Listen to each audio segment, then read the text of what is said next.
Hello and thanks for joining me for another episode of The Second Messiah. In the previous episode we saw the end of a battle against the Maurians where Egica held them off from Tingis despite taking moderate losses against the enemy's attack. They were eventually ground down and defeated en masse. Then we saw Attila take to the field. As the apocalypse truly begins, the Huns are going to step up their game now, so we're going to have to be careful about that. Back over in the east, we were able to tempt the Macran forces to battle, a small battle with a little force coming from the south, where their mostly cavalry-based force was basically suiciding itself against my spear lines. It went fantastically well and wiped out that raiding force. We're not going to have to chase it around anymore. Egica is trying to stay out of Tingis, which he just captured, because there's plague everywhere and he's trying to avoid it. Unfortunately though, when he moved out to defeat some nearby rebels, it turned out they had the plague and his army caught it, so now he's taking attrition, leaving him in a really bad state to fight against the Maurians. But the Maurians themselves, the last thing we saw, suddenly disappeared into the east. We'll see what comes of this in a moment.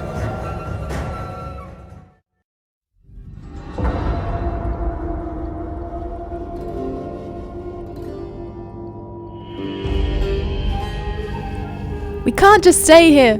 We'll be the only ones. The only sane ones. The prophecy is just a fantasy of the deluded king. Let them go. And let us stay to die? Die? What, you think the Huns are actually going to bother sailing to all the island villages, when the very place you want to run to, Africa, is teeming with wealth? They aren't just out to get you, you know. But we can't survive here if the boats stop coming, if the town is half empty. We have to stick with the group. So because everybody else is voluntarily enslaving themselves to some barbarian, we have to do it as well? There isn't any choice. I don't know what you're talking about. We still have choice here. It's just one with no decent answer. You're saying we should go out into the desert and die doing whatever it is they're trying to achieve out there. I'm saying we should stick here, and if we must die, at least we'll die in our own home, on our own terms. You can't keep thinking like that. Have you even considered what happens if Vithericus is right? Yes, just as I have considered what happens when the sea runs dry and the sky crushes the earth. Sure, this world is strange, but the way I see it, chances of Vithericus just being crazy are substantially higher than him being right. There's enough proof of that sort of thing in our own town. So we're staying? Is that it? You're catching on quick. Well then you'll be staying alone. With the Maurians apparently campaigning to the east, this means for Egica he has a clear run to move south if he wishes to attack their capital. He's taking attrition, so every turn he waits he'll only be weaker, so he decides he might as well go in for the attack right away. You can see here that both Caesarea and Tingis have actually recovered from the plague at this point. It's just Egica's army that has it. So if he can shake it away, he'll be able to replenish. We'll see how he does. Now over in the east, because we know the Maurians are heading towards Dimidi, I'm sending Vithericus to garrison the town. I'm expecting them to come along the desert road going off to the west there and just appear around this area in a future term.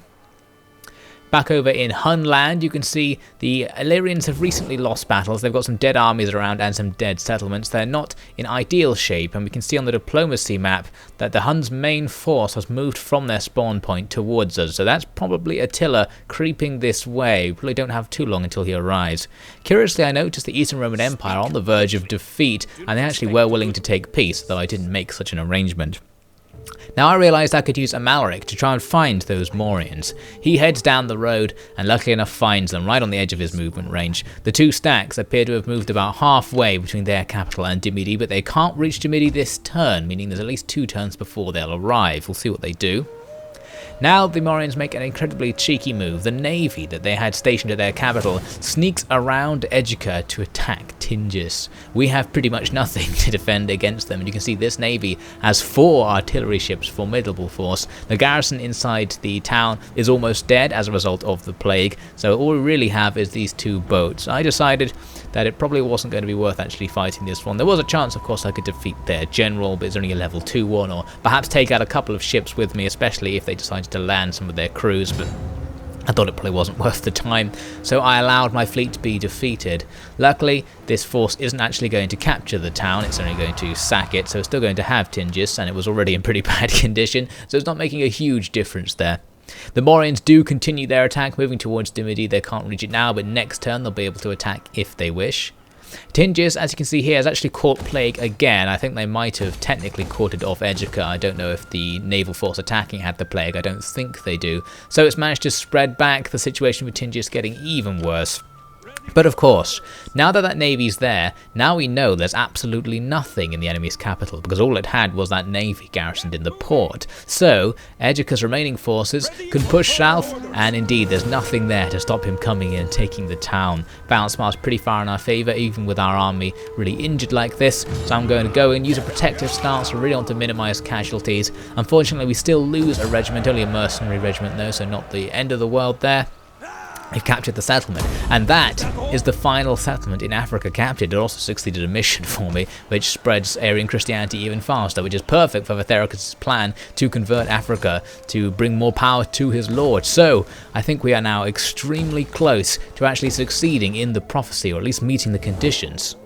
So you can see here on the diplomacy map, all of Africa is ours, glowing bright yellow against the red on pretty much every point touching it there. There are lots of factions who might invade Africa and attempt to take bits of it back off us, but right now we have the conditions of the prophecy fulfilled, so we'll have to see what happens.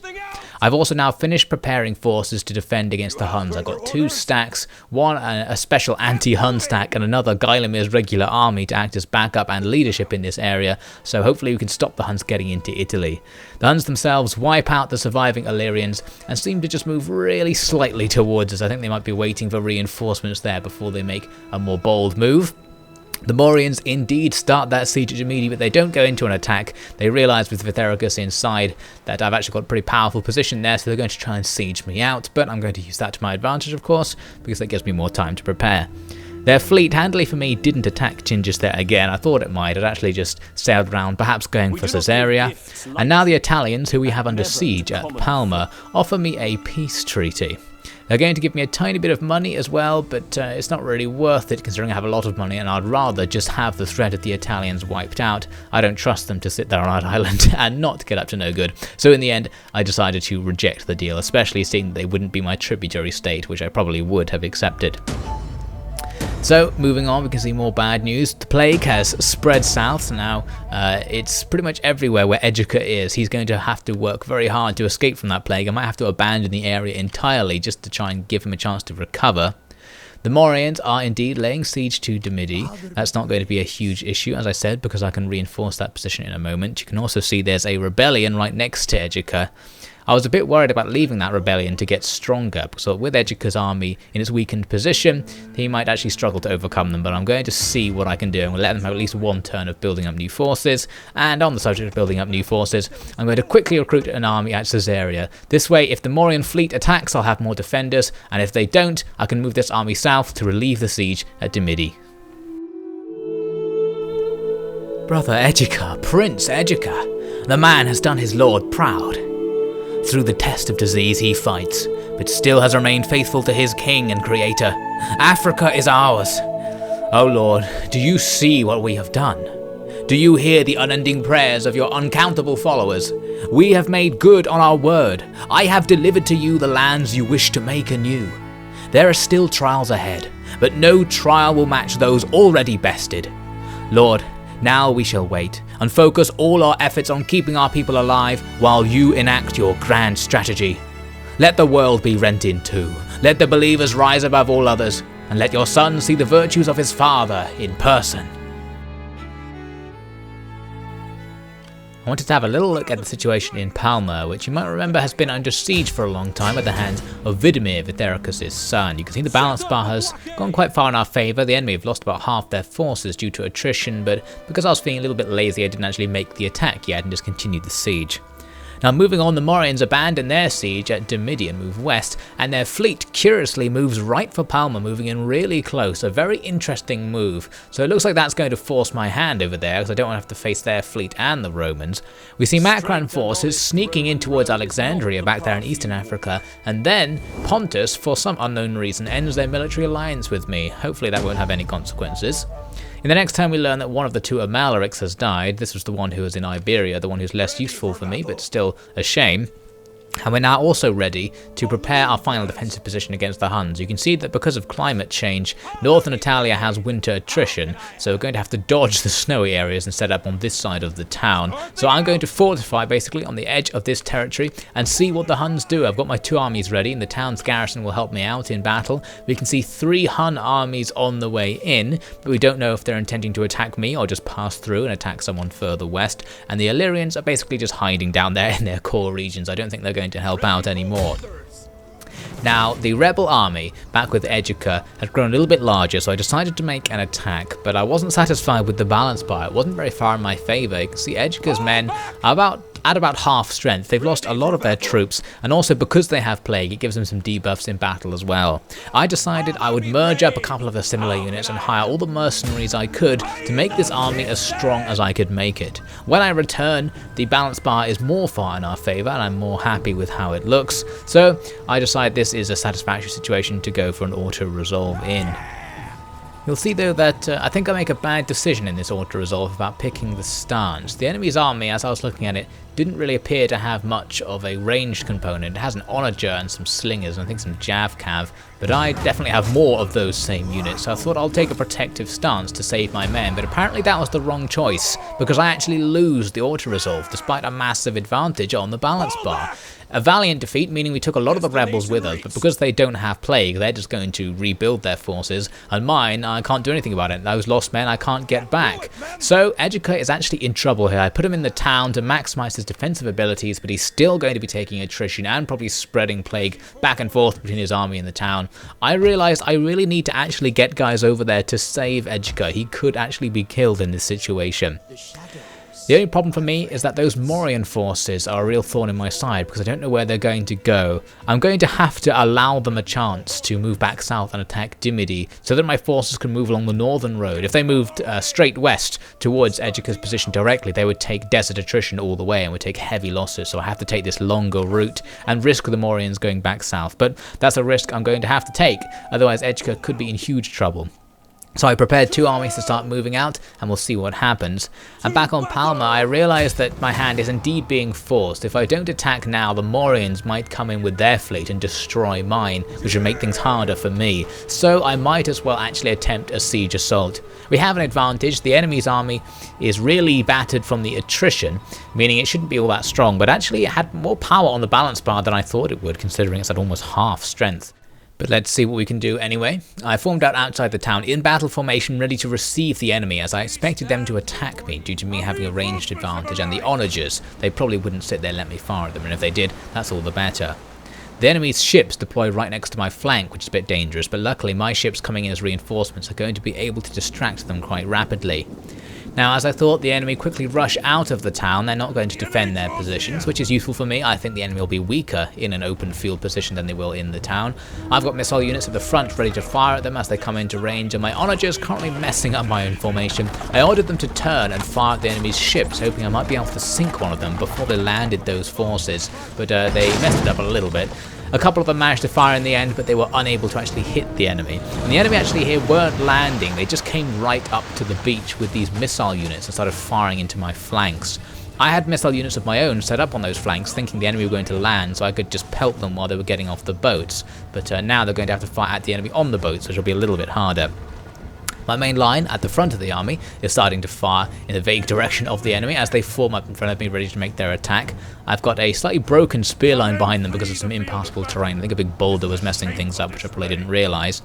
At sea, I had 2 boats attack one of the enemy's melee ships, and one of my ships actually routed right away. It seems the enemy's crew are actually quite good, but the second one was able to take that boat out, which is lucky for me. And now I've got boats sneaking around that little scuffle to come and hit these enemy ranged ships from behind. You can see one of the ranged ships is actually almost routing because my slingers, I think, are throwing stones back on and killing their crew members.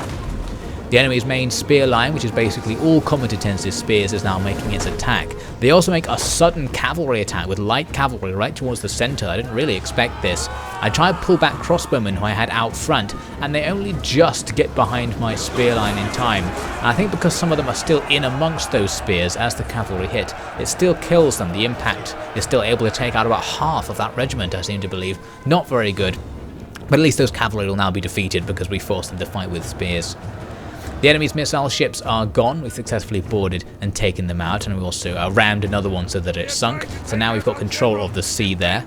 The enemy spearmen are going to rush into my spears, basically the same unit on both sides, but because mine are in the defensive testudo, they get buffs to their defensive abilities, meaning my men will survive longer.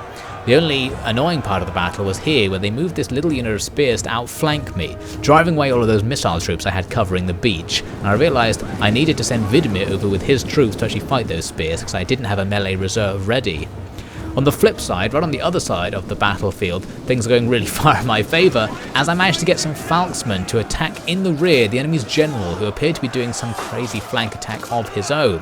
That general is going to be in enormous trouble. The Palatina guards will be wiped out by those falksmen, so that situation is absolutely perfect. In the main fight itself, I have 2 units of Gothic Warband going around the right flank to start hitting the enemy from behind. The enemy spearmen are going to be very easily defeated by this, and they're not going to last much longer, and my actual spear line is holding very well. I'm also sending some ships to land on the enemy's flank and other ships to go around and land inside the town so that I can capture the central point if I need to. The enemy's flank attack here actually did decent damage to my skirmishers, but eventually Widimir was able to catch up and now engage with them. A little bit dangerous having him engage in melee, but it's not going to be a problem because that unit's so weak.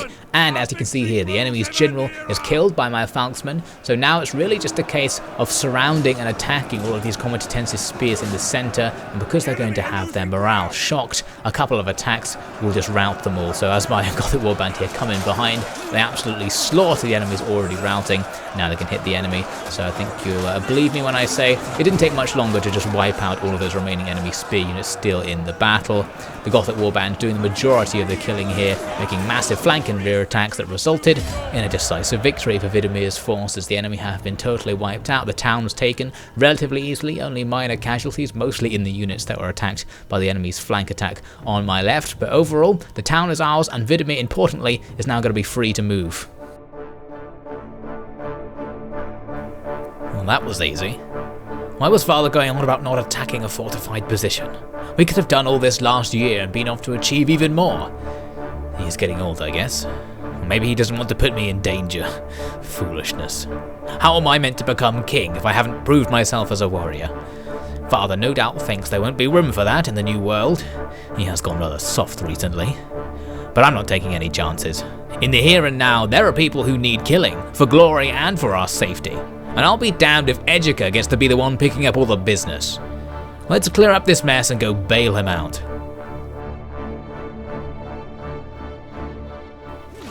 So Palma is ours. Let's take a little look at the battle results. We pretty much did fine in this battle. The enemy wiped out, lost on our side. Very small, and of course we'll be getting these guys back because this army won't have to face battle right away.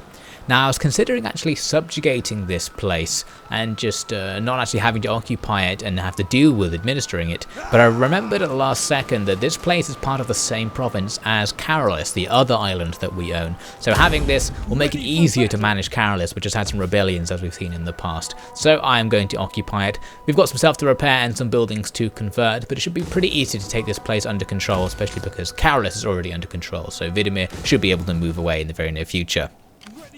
Now back in Africa, with those Macran forces sneaking in, I don't really know what they're going to do, but I'm going to put Roderick in Alexandria. They might actually just move south, of course, which would mean they'd be moving past Roderick, and I'd then have to chase them. But I'm willing to accept that risk, especially because they're quite far from the corner on the road, so they wouldn't get that far away from me. Now moving on, the Huns sneak ever closer to my lands, not moving all that much, choosing to stop and raid a fair bit, so we'll see what they do moving forwards. The Maurians rush west towards Tingis. It seems that's their new target, so Dimidi is safe, but I'm going to have to chase them. And their navy bypasses both Palma and Carolis, and appears to be going further east. We'll have to see what that does. And Mazun as well still have their navy harassing me. They're probably not going to get up to too much, but they are there in the mix. Now we get some semi-good news, which is that the rebel army has caught plague as well. So basically everyone here is going to be constantly spreading plague between each other, but at least Egica, as you can see, has actually stopped having the plague. He's going to get it again pretty much instantly because he's in a plague-ridden town and there's plague-ridden armies in the territory.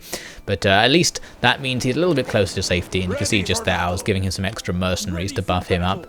Over in Attila, I'm moving Widimir from a position behind my anti-Hunna army to just to the side. This way my zone of control covers all the ways into Attila from this direction, so the Huns basically can't get through without engaging me unless they go round a longer way, so I'll definitely have time to see if they're doing that. So I think the situation there is quite stable right now. Now I noticed the leader of the Italian faction was hanging out on a boat near Palma. Previously he had escaped the siege with a few ships, and I don't know what he was doing now, but he's put himself in a vulnerable position. I moved in to attack, but the balance spell wasn't far enough in my favour, just like earlier, so I decided I'd just get some passing ships to join my fleet and ask them to help me out.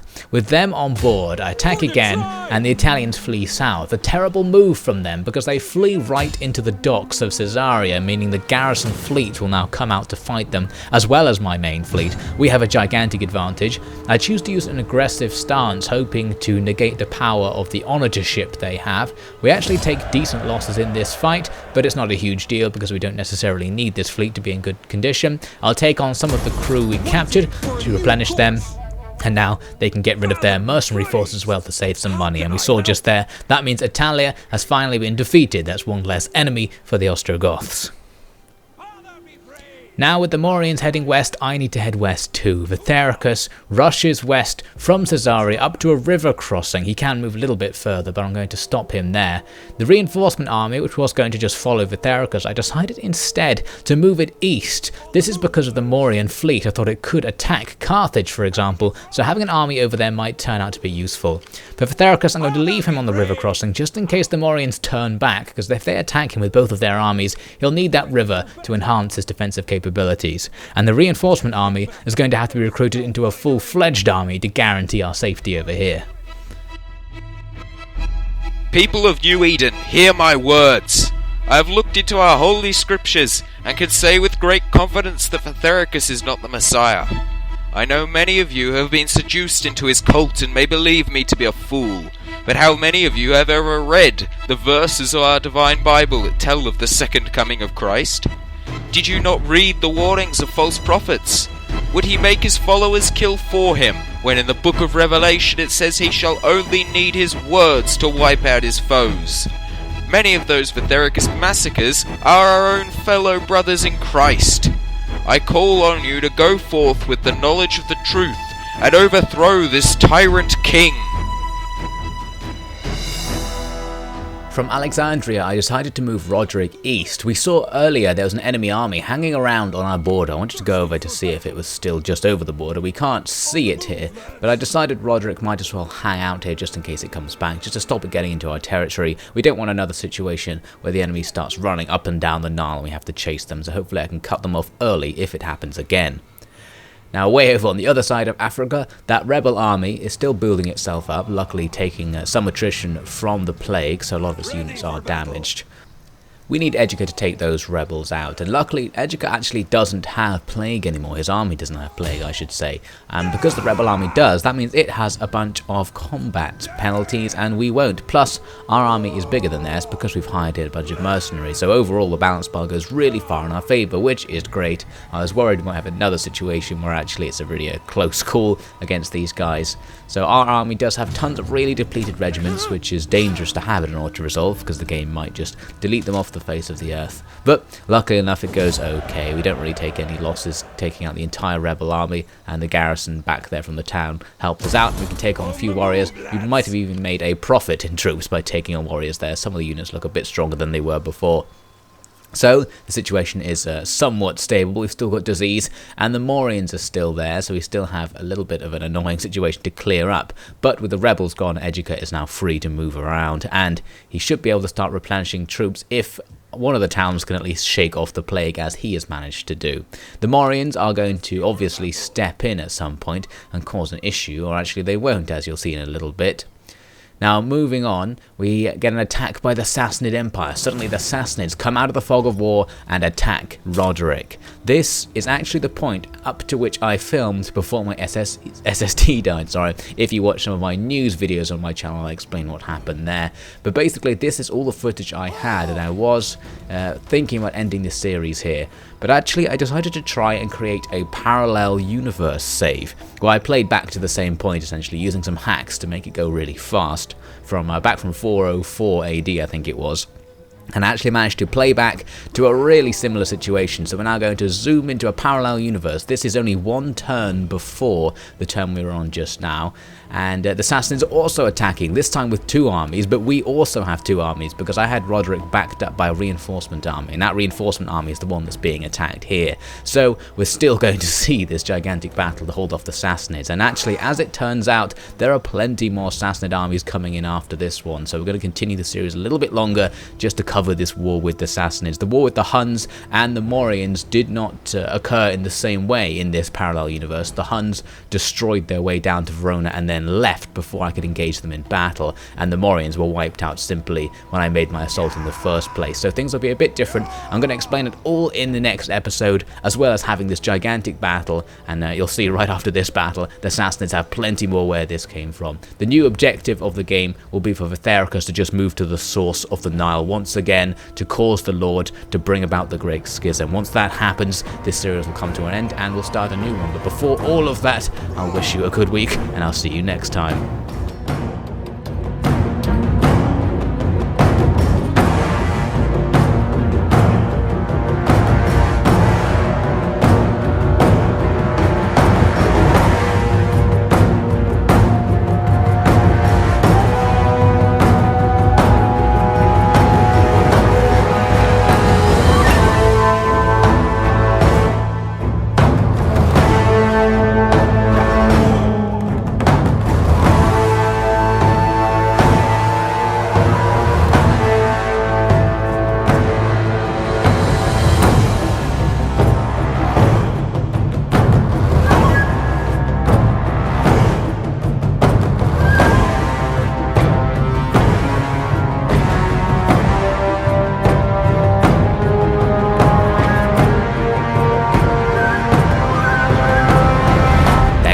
We'll face major battles against the Sassanids and explore the Goths' new parallel universe in the next episode of The Second Messiah.